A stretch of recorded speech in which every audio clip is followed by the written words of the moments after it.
Ya, Assalamualaikum warahmatullahi wabarakatuh. Teman-teman media cetak, media elektronik.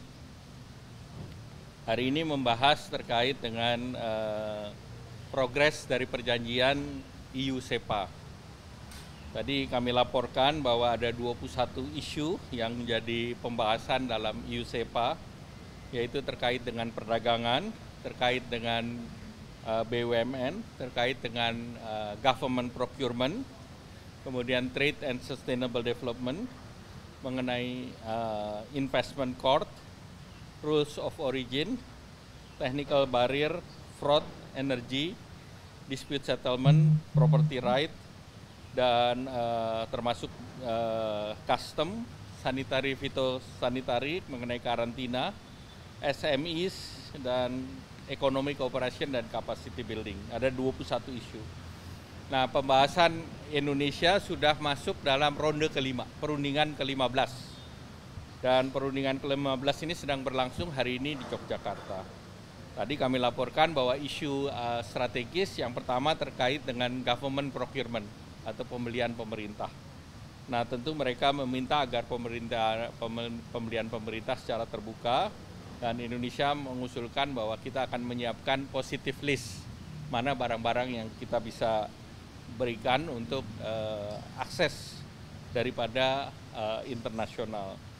Isu kedua yang terkait dengan state-owned enterprise atau BUMN. Nah, posisi Indonesia mengatakan BUMN ada yang mendapatkan penugasan khusus, itu mereka bisa terima, dan yang tidak mendapatkan penugasan khusus, kerjasamanya diminta untuk tidak diskriminasi, dan untuk yang bersifat komersial berdasarkan business to business. Nah, ini sedang kita dalam perundingan juga. Jadi artinya kita memberikan akses kepada BUMN yang sifatnya komersial. Kemudian yang berikut terkait dengan bea keluar.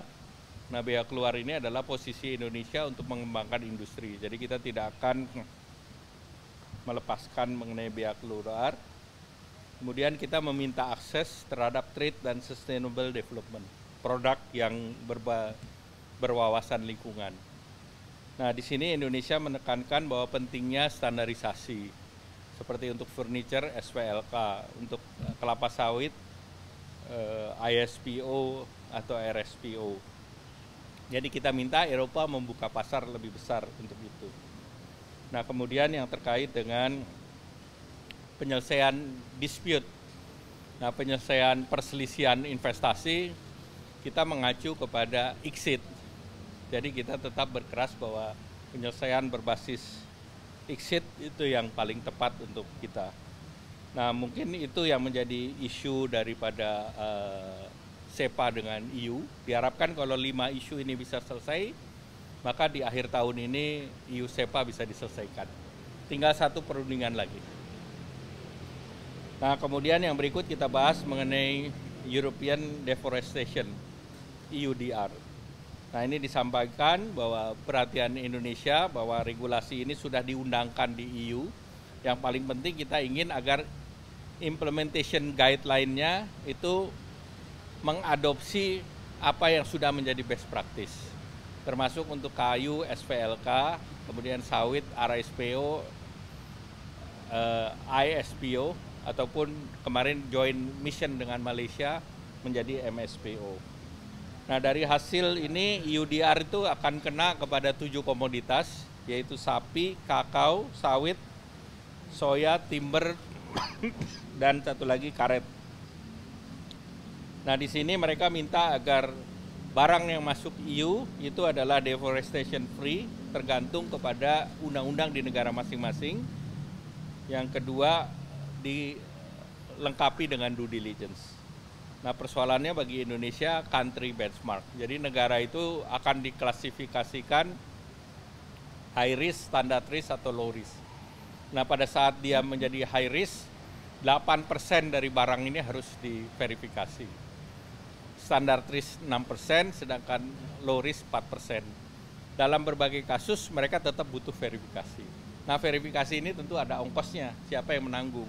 Dan ini sangat mengganggu kepada smallholder. 15 sampai 17 juta pekebun kita akan terdampak dengan ini, dan juga masalah geolocation yang kita berkeberatan, karena tidak perlu geolocation untuk setiap produk itu dicek, karena kita punya berbasis standar RSPO ataupun SPLK.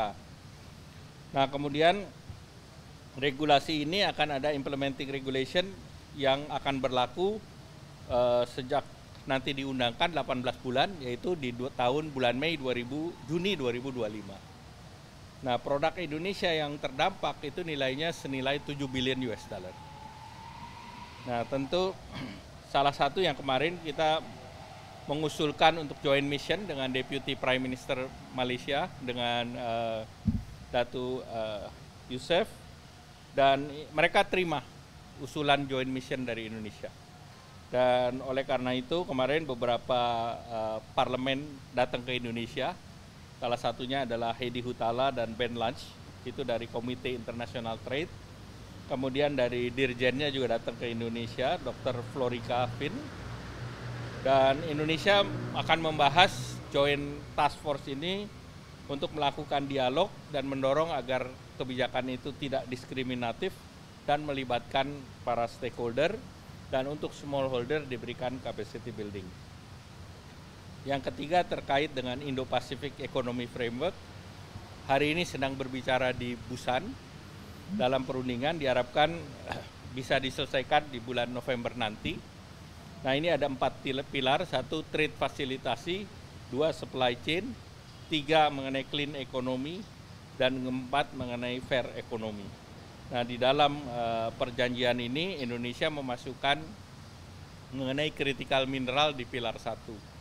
Sehingga tentu harapannya dengan critical mineral masuk dalam pilar 1, produk Indonesia yang berbasis nikel bisa masuk ke pasar Amerika, masuk bagian dari supply chain otomotif.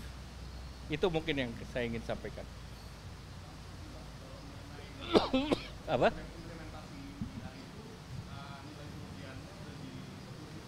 Ya, tadi potensinya kan bisa sampai 7 billion. Tapi kalau mereka bisa menerapkan standar dan kita bisa ada kesepakatan, itu tetap bisa berjalan. Bukan banding, ini kan bukan pengadilan. Ini konsultasi aja. Task force untuk mengawal mereka punya implementing regulation. Ya.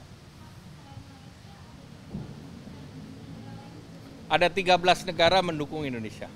Jadi like-minded country dari 13 negara yang punya hutan seperti di Indonesia. Ya. Cukup?